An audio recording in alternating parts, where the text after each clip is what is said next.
Hi everyone, it's Sam, NFTstatistics, and this is your Proof Daily NFT Countdown.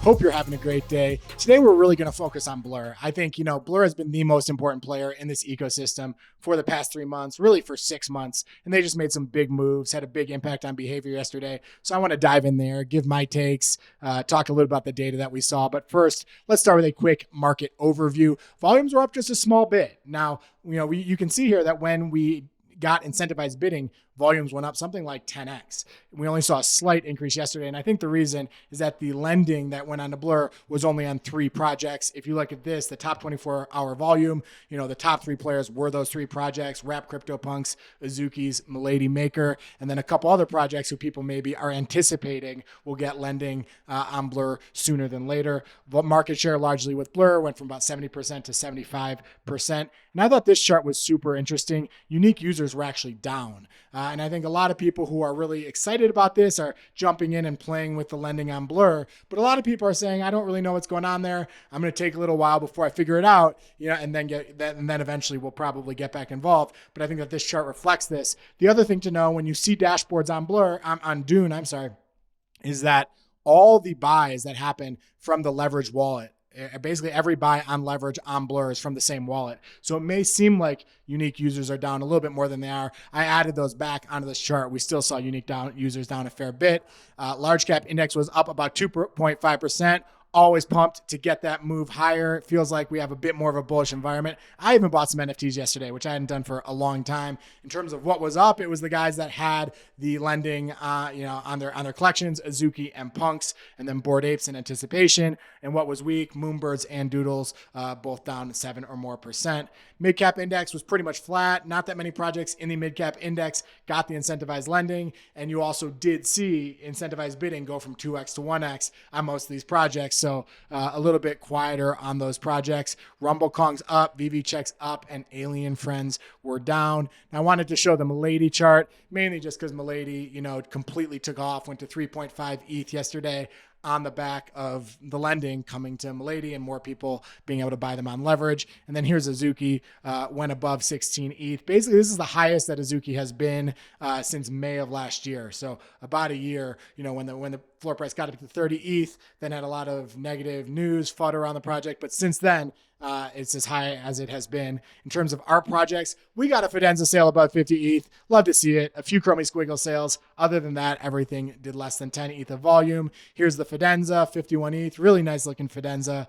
An Anti-Cyclone for 6 ETH. A Genesis by Claire Silver sold for 5.3 ETH. A little bit lower than where she's been recently. And then a Memories of Chilin for 3.9 ETH. I think that's one of the first trades I've seen on that project below 4 ETH in a little while. But I think right now there's a bit above 4 ETH, so maybe it was just a seller who needed to get out quickly. Second story to talk about, Blur takes over lending. You've all seen it. They launched this product blend. We talked a little bit about it yesterday, basically saying, if you want a punk, right now all you got to do is pay 2 ETH. If you want an Azuki, all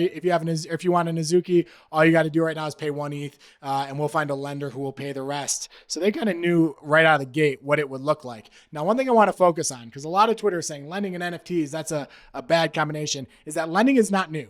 What this chart here looks at is NFTfi volumes just on the NFTfi platform. And you can see we're almost at 15,000 ETH per month. That's about $30 million US per month of lending. And that's been going on for about a year. And this is only right now about half of the lending that happens. So in the ecosystem as is, we're seeing $50 to $60 million of lending. And it hasn't really hurt the ecosystem that much. It's kind of found its place. It's figured out what the right prices are for loans. And the ecosystem has done fine. So this idea of lending isn't that new.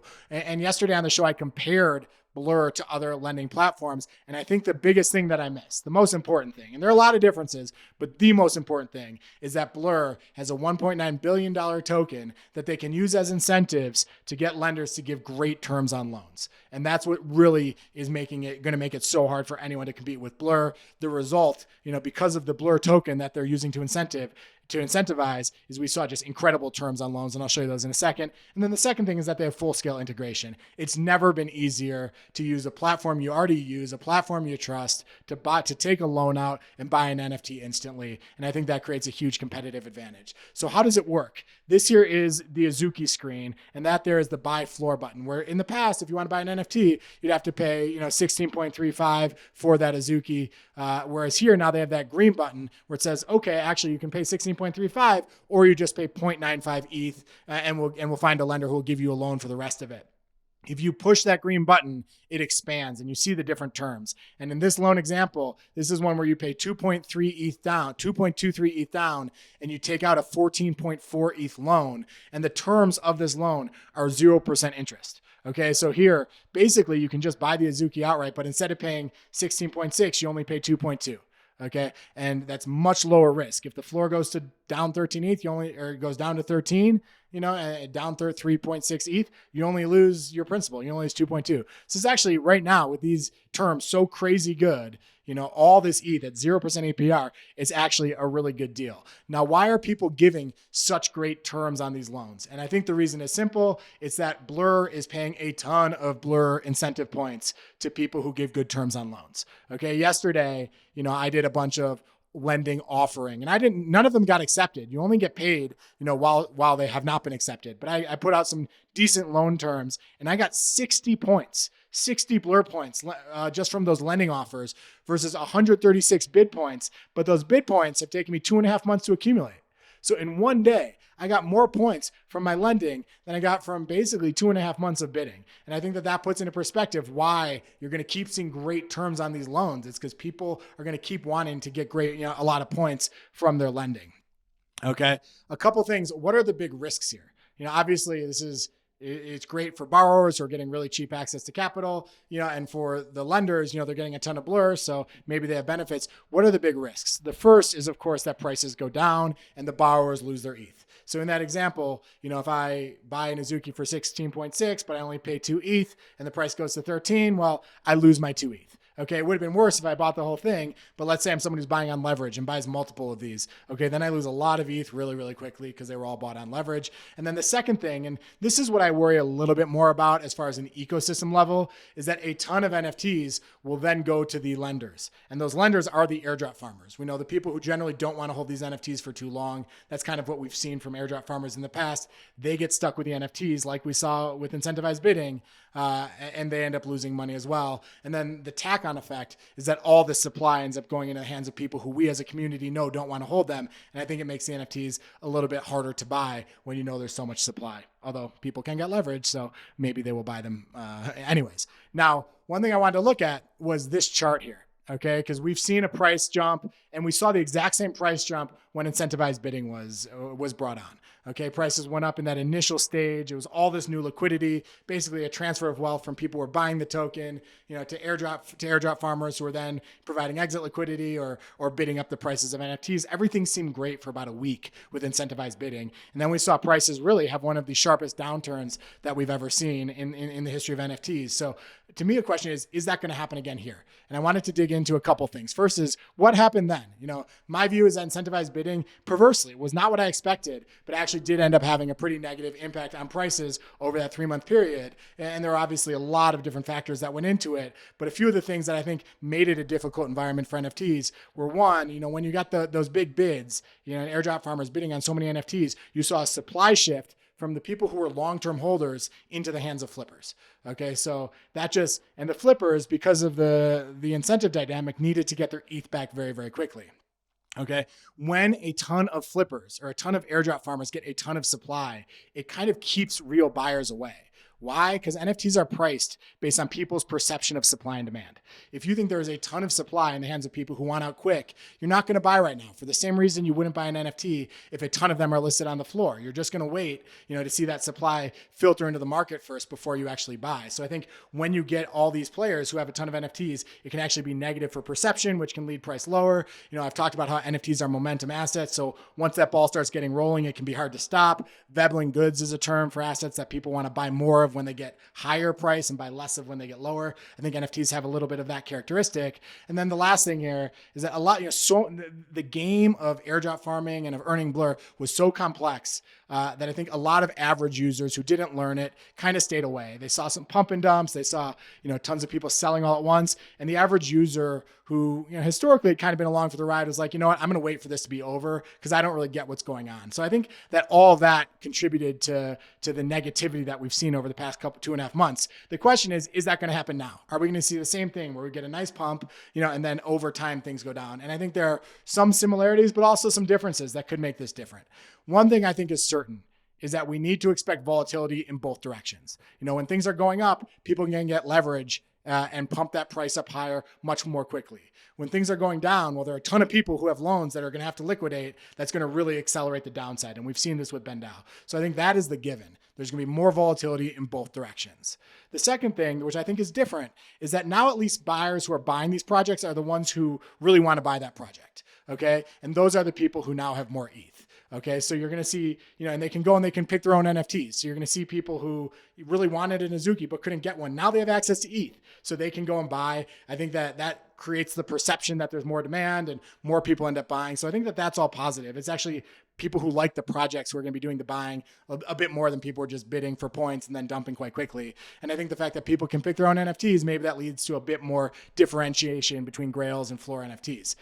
The flip side, where could this go negative, what I haven't read here, is that on the way down, let's say prices start going down quickly. Right now, there are hundreds of miladies in the hands of leverage, right? If the price goes down, those are all going to go to the lenders. And we know the lenders are the airdrop farmers. They're the same people, who did a lot of the bidding before. And we know that those are quick flippers. So you could see a situation where a ton of supply gets transferred to the hands of airdrop farmers who we know are the people who want to flip. And I think that could have that same negative effect of people saying, oh, geez, too much supply in the hands of people who want to flip, which ultimately is bad for prices. And then the last thing I say is I do think it is a confusing ecosystem that can keep some of the more organic kind of normal players away, saying this environment has too many things I don't understand. I'm going to wait till those incentives go away, and that's when I'm going to buy. So I think there are some similarities and some differences. How bad could it get on the downside? Well, it's been less than 24 hours, and already there are 166 Azukis that have been bought on leverage. Okay, there are already 220 Miladies that have been bought on leverage,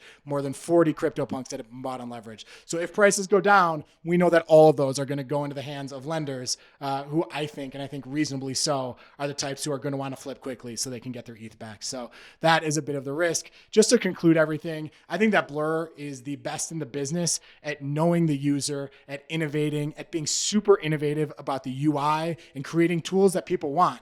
I also think that incentives distort behavior in unexpected ways. I think when you're paying people $1 million per day, $2 million per day to do the things you want them to do, eventually they end up trying to figure out how to game that system as opposed to doing the things you want to do. And I saw this at Uber all the time. It can attract people who optimize for incentives and it can repel real users. And those are some of the risks that we see here. But again, and I say this because I do think it's important, is I think that Blur is making the entire ecosystem better with the tools they are building and with building products that so many people want to use. Certainly you're seeing OpenSea up their game as a result of it as well. So I'll leave it at that for that. Last thing to talk about, a few notable sales. Another Skulls of Luci by Sam Spratt sold for 62 ETH. The buyer here was D's.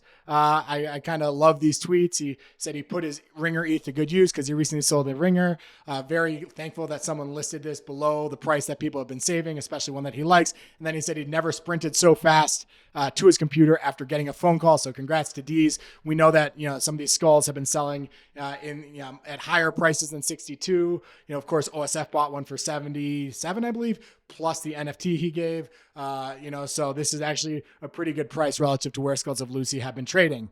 This piece, Disorder by XCOPY, sold for 196 ETH. I think most of the one-on-ones we've seen have been above 200 ETH, other than the one that recently sold on a Sotheby's auction. So a little bit lower than where they've been. This wasn't one of the super early pieces. It's one of the only pieces where he experimented with triangles. Some kind of interesting things going on here. But, and interesting to see this go, and interesting to see these one-on-ones going a little bit below 200 ETH. Thanks to Luci, who always gives me hints on XCOPY. Anytime a sale happens, I text him to see what he thinks of it. And then then this last piece I want to talk about, Afraid by Haru Komoda, sold for 5 ETH. That is a pretty decent price for his work. He has had sales at 7 ETH before, a bunch of them recently at 5, but nice to see a sale kind of in this market towards the higher end of his historic range. A little bit about this artist. Doesn't say a whole lot on his profile. Says he's the founder of Hakabochi, which is a production team based in Japan. I believe the artist is Japanese, but really cool, kind of fun work with a lot of color and movement. So awesome to see that sale. That is all from me today. I hope you enjoyed the show. I know I talked a lot. I hope it wasn't too confusing. Hit me up on Twitter, though. Feel free to DM me if you have any thoughts. If you disagree with what I say, I'm always open to different types of feedback. Like our video below. Give us a comment. Tell us what you think in the comments. I already said that. Subscribe to the channel. It's been a long day. We'll see you tomorrow and every weekday. Have a great day.